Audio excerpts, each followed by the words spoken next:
Today news, a Minnesota hemp company is getting a $10 million grant to open up a facility in an abandoned lumber yard.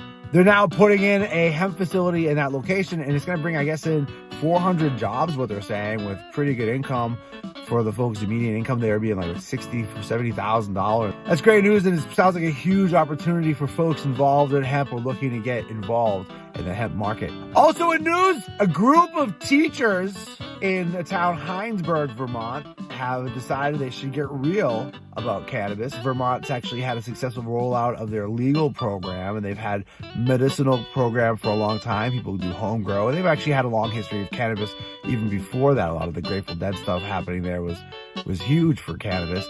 And so Vermont now is saying, we got to be real about this. A lot of these students are going to be looking at careers in growing or cannabis anyway, somehow, where a lot of folks in Vermont actually are getting involved in the cannabis market, and that's one of the bigger growing segments in their economy as of recently. Phil Scott wanted cannabis for a long time, and they finally were able to get it together, and now they have a program, and it looks like it's doing pretty well.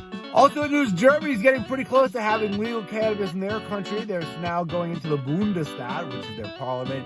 The arguments are that cannabis should be legalized. It's going to be here anyway, and it's good if people who are going to use cannabis reasonably are able to make sure the cannabis they're getting is safe and it's not full of toxins. They now know that cannabis is actually very medicinal. It's used for a wide variety of ailments, and that the idea that cannabis doesn't have any medicinal properties is quite silly and ridiculous at this point. And so we should have legal cannabis here in Germany, is what the Green Party's saying anyway.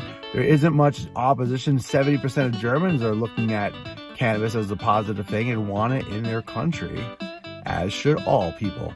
Thanks for watching The What Daily.